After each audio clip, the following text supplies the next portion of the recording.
Honorable Vice President of India, Sri Jagdeep Dhankar ji, Honorable Governor of Assam, Professor Jagdish Mukhi ji, National Convener of Prajna Prabha, Sri J. Nandakumar ji, Working President of Lokmanthan 2022, Dr. Gargi Saikia Mahanta ji, Mananiya Sri Dattatreya Hosawale ji, Sarasangha Karyaba Rashtriya Swayam Sevak Sangha, ladies and gentlemen, Prajna Prabha और intellectual forum for north east के साझेदारी और आसाम पर्यटन विकास निगम के सहयोग से आयोजित लोकमंथन 2022 के इस मंच पर उपस्थित होकर मुझे बहुत प्रसन्नता हो रही है। For the people of Assam today is very significant day. Honourable Shri Jagdeep Dhankhar ji visit our state for the first time today after his assumption on the prestigious office of the Vice President of India. Therefore, on behalf of the people of Assam, I extend a warm welcome to Honorable Vice President Sri Dhankar ji to our beautiful state. Sri Dhankar ji has a glorious legal and legislative career rooted to the foundation and cultural framework of our great nation. His career as a governor has remained very illustrious. He has always worked for the well-being of farmers, youth, women and the marginalized. Sir, your visit is a great honor for us and I am sure we will gain tremendously from your intellect and wisdom. We eagerly look forward to hear your insightful words. मैंने माननीय उपराष्ट्रपति जी को बताया हूं, आज आप प्रज्ञा प्रवाह का कार्यक्रम में आया है, लेकिन आसाम का कार्यक्रम में आपको दोबारा आना पड़ेगा और हमारा यह अपेक्षा भी रहेगा. It is also a pride privilege for us that our state is hosting the third edition of this intellectual discourse of Lokmanthan, which is rooted in Indian ethos and tradition. The Guwahati edition focuses on Lok Parampara of India. I am sure deliberation at this platform will generate mass awareness on the rich culture, tradition and lifestyle of the people of Northeast and the country. This will also lead to a celebration of the great cultural legacy of our Pavitra Bharat Bhumi. For the last several decades, since the time of independence, India was considered only to be a nation state. This thought was also supported by certain educated society, media and intellectual class of India at that time. In their consciousness, India was only a few tribes, a few states, each with their own culture, which was ruled by some invaders from time to come. They wanted to say that culturally this was the land was never one. कोई ये भी बोलता है कि भारत खाली एक union of state ही है. हमारी यह गौरवशाली भूमि दुनिया की सबसे पुरानी सभ्यताओं में से एक है. भारतीयता की भावना 19वीं सदी और उस समय के नेशन स्टेट की धारणा से काफी पुरानी है. यूरोपीय कॉलोनियल शक्तियों ने कोई देशों और महाद्वीपों के लोगों को धर्म और संस्कृति को पूरी तरह से नष्ट कर दिया था. जैसे कि कैरेबियन द्वीप समूह, अमेरिका, अफ्रीका, ऑस्ट्रेलिया आदि देशों में उन्होंने अपने उपनिवेश स्थापित किए, परंतु ये भारत के प्राचीन मान्यताओं और परंपराओं को नष्ट करने में सफल नहीं हुए. सनातन सभ्यता की आंतरिक शक्ति के कारण ही हमारे संस्कृति यूरोपीय सभ्यता का सामने अपराजय रहे. Two most noteworthy features of our country and numerous diversities are India's territorial integrity and cultural unity. India's journey as a united country is several thousands of years old. The country was referred to as Jambudip and Bharatvarsh in ancient scripture, from Kashmir to Kanyakumari, from Arunachal Pradesh to Gujarat, or far beyond. The name Jambudip referred to the geographical area, and on the contrary, the name Bharatvarsh had political ideas embedded in it. A major characteristics of Indian civilization is that it does not consider country only as an inert political entity. For us, our nation is akin to our mother, a vibrant goddess whose every geographical appearance, the landscape, rivers, hills, and mountains finds a place in the verses and hymns of Indian scripture. In the Vishnu Purana, we find mentions such as Tapi Puensi, Nividha Pramukha, Khasa Sambhavaha, Godavari Bhimarothi, Krishna Vena Dikastataha. Sajya Padudhava Nadang Smitaha Papabhaya Pahaha, Kritamala Tamrapati Pramukha Malay Udbhavaha. Asang Nadu Panadasya Santanasya Sahasrasa Tambime Kurupansala Madhya Desudaya Janaha. Purva Dese Dikasaiva Kamrupa Nivasinaha. Pundra Kalinga Magadha Dakhinaityasa Sarvasaha. भारतीय सभ्यता की एक विशेषता ये है कि ये देश को केवल एक राजनैतिक इकाई के रूप में नहीं देखते हैं. हमारे लिए राष्ट्र हमारी मां है. भारत एक जागृत देवी है जिनका भौगोलिक रूप, परिदृश्य, नदियां, पहाड़ भारतीय शास्त्र में स्थान पाते हैं. This means river like Tapi, Payansi, etc. originated from the Harsh mountain. The rivers that wash away our sins like Godavari, Krishnaturi, etc. originate from the mountains of tolerance. Some rivers like Kritamala and Tamaprami originate from the Malaya mountains.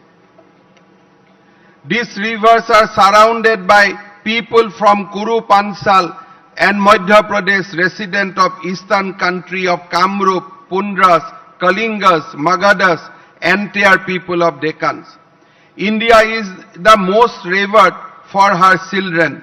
Patriotism, unity, and love of the people is reflected in their prayer for the motherland. They say, Atra Janma Sahasranang Sahasravapi Shattam Kadasit Lavate Jantu Manushang Punar Asasayan. This means after thousands of births, organism can rarely born here as a human beings on the strength of your good virtue. हमारे लिए राष्ट्र सबसे पूजनीय है.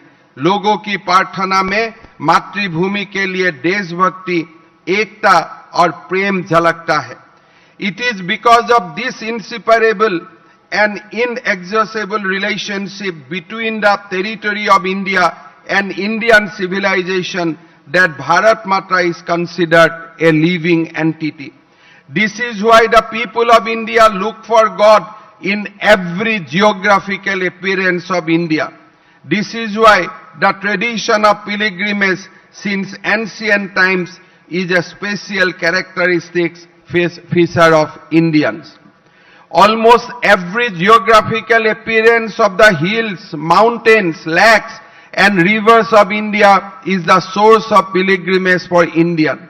This sense of devotion towards its geography instilled in the minds of the Indians has given rise to a cultural unity, keeping the diversity alive.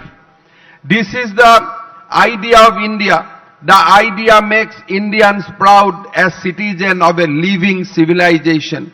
The stream of civilization which has been following since ancient times through the prayers and tradition of the people.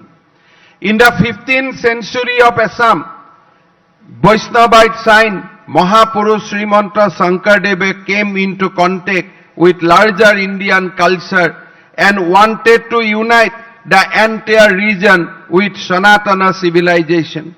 This great saint visited various shrines in India and came in contact with many scholarly saints of the mainland in the midst of Indian culture.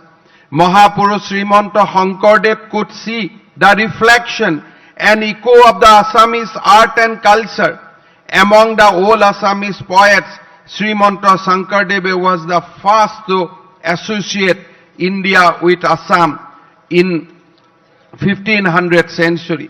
Eminent scholar Dr. Birinsi Kumar Borua commented in this regard, the conception of India as our mother country was conceived by Mahapurush Srimanta Sankardeva 5 centuries ago.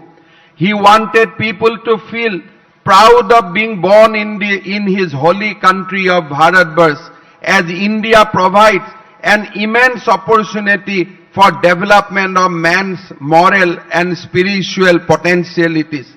Repeatedly did he emphasize the glorious and spiritual experience of India. By translating Bhakti Ratnakar into Assamese, he named a chapter in its Bharat Bhu Prasankha, meaning in praise of Bharat Bhumi. Apart from Sankardeva, the glorification of India is found in the writings of many other saints of Assam. They said, Devaro Banshani Norodeha itu Pao ase Bharatot Krishna Khewa kori Nana Kajya kori Phure Nana Bikhoyata. Meaning, the gods and goddess also desire to be born as human beings in the sacred land of Bharat, where one should serve Lord Krishna by doing different things on varied issues. 15वीं शताब्दी के असम के वैष्णव धर्मगुरु महापुरुष श्रीमंत शंकर देव ने बृहत्तर भारतीय संस्कृति के संपर्क में आकर पूरे क्षेत्र के एक सूत्र में बांधने की कोशिश की। महापुरुष श्रीमंत शंकर देव ने अपने लेखन में भारत की बार बार प्रशंसा की है। महापुरुष श्रीमंत शंकर देव ने भारत में विभिन्न तीर्थ स्थलों का दौरा किया और कोई महान संतों से मिले। शंकर देव ने भारतीय संस्कृति में अपनी जन्मभूमि की कला और संस्कृति का प्रतिबिंब देखा और उनका प्रतिध्वनि सुना। पुराने असमिया कवियों में श्रीमंत शंकरदेव पहले जिन्होंने असम का साथ भारतवर्ष को जोड़ा। इस संबंध में हमारे एक प्रख्यात लेखक बिरिंसी कुमार बरुआ ने बोला था, अपनी मातृभूमि के रूप में भारत की कल्पना 5 शताब्दियों पहले महापुरुष श्रीमंत शंकरदेव ने की थी। वो चाहते थे कि लोग भारतवर्ष में पैदा होने पर गर्व महसूस करें, क्योंकि भारत का लोगों की नैतिक और आध्यात्मिक क्षमताओं की विकास के लिए एक विशाल अवसर प्रदान करते हैं। उन्होंने बार बार भारत के गौरवशाली और आध्यात्मिक अनुभव पर जोर दिया। Based on the strength derived from the ancient ethos of our great nation, today Honorable Prime Minister Sri Narendra Modi spearhead the movement of Punarnirman of Bharatvarsh. This movement is for resurgence of country's 5,000-year-old culture and civilization. This movement is for achievement of right and dignity for the underprivileged and fulfillment of dreams of crores of Indians. This movement is also for establishment of a powerful image of India in the global landscape and emergence of the country as Vishwaguru. On such backdrop, I would also like to dwell into cultural heritage of Northeast India, which has continued to enrich great Indian civilization since ancient times. The Northeast India is blessed with nature's bounty in abundance. This mystic nature, the myth, the legend, The wildlife, varied flora and fauna make it one of the most diverse biodiversity hotspot in the world.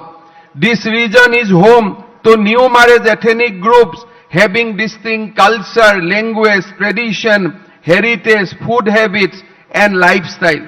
This makes the region incredibly vibrant and colorful. Though the people in our region practice different custom, tradition and beliefs, one thing that binds us together is the common identity as Indian. The Northeast India has a rich folk tradition which include folk art, crafts, costume, custom, belief, traditional medicine, recipe, music, dance, games, as well as folk literature, which are better described as verbal art. The structural and comparative studies of music, dance and drama of the region provides interesting lights on certain aspects of the traditional culture. They throw light on the relationship between tribal and non-tribal people, between folk and elite forms of culture, and also between various ethnic and regional forms.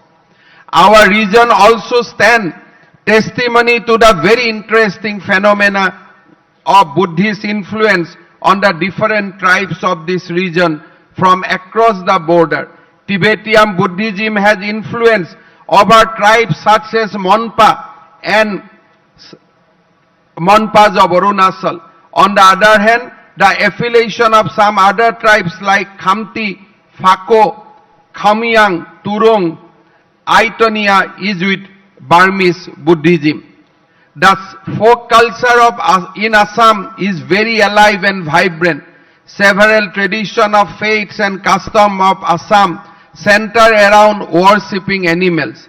In Assamese society, cow is worshipped, especially during Bihu, and many rituals are associated with this worship. Similarly, there are many traditional faiths associated with worshipping nature and various other animals. Seeking good harvest, many rituals are performed by different ethnic groups, which form a fascinating part of the traditional culture of the state. From such rituals, there develop many festivals which give distinct identity to the ethnic groups. Moreover, at every stage of human evolution, from birth till death, we find several traditional beliefs and customs being performed in our society. Today, there has been a renewed consciousness among the people of the state about its folk heritage. Due to the foresight and dedicated effort of pioneers like Surya Kumar Bhuya, Birinsi Kumar Borua, Hemchandra Borua, etc., study of folk culture, Loko Sangskriti as an academic discipline has been roots in our region. Folklore constitutes a major thrust area today in the academic programs of various universities in the region. मुझे आपको ये बताते हुए खुशी हो रहे है कि राज्य के आदिवासियों की संस्कृति को महत्व को देखते हुए हमारे सरकार ने एक विभाग बनाया।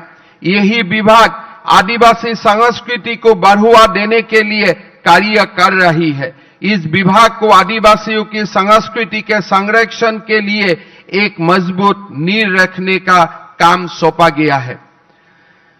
Before ending my speech, I'd like to make a request to our Honorable Vice President.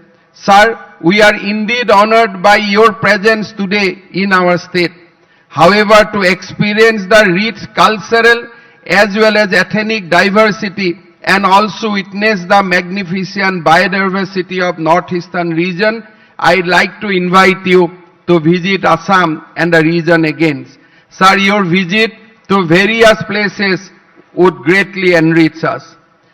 आज लोक मंथन की ये कार्यक्रम में देश से बहुत ही गुणवान लोग आया है। असम का धरती में मां कामाख्या और महापुरुष श्रीमंत शंकरदेव का ये पवित्र भूमि में मैं आपका सबको स्वागत करता हूं। मैं यही आशा करता हूं कि आपका यहां में जो डिस्कोर्स होगा, डिस्कशन होगा, यहां से हमारा भारत में और शक्तिशाली होगा और हमारा सिविलाइजेशन को और बहुत बल मिलेगा।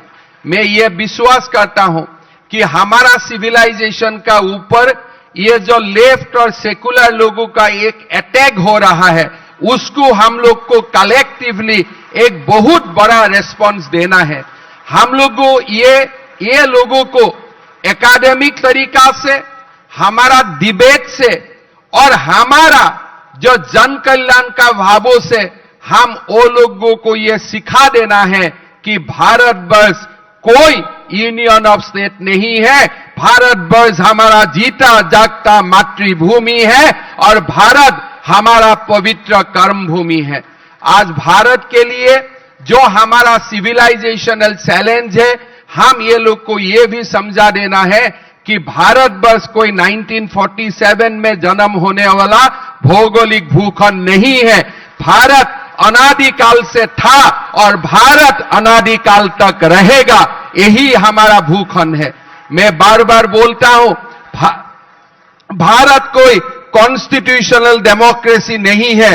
Bharat is a civilisation democracy और भारत का कॉन्स्टिट्यूशन हमारा पूज्य है कि लेकिन भारत का सभ्यता हमारा परम पूज्य है। यही चिंता और भावना को लेके हमको आगे बढ़ना है। पुनः आपको सबको ये महान भूमि से मैं स्वागत करते हुए मैं मेरा वाणी को विराम देता हूं। बहुत बहुत धन्यवाद। भारत माता की जय।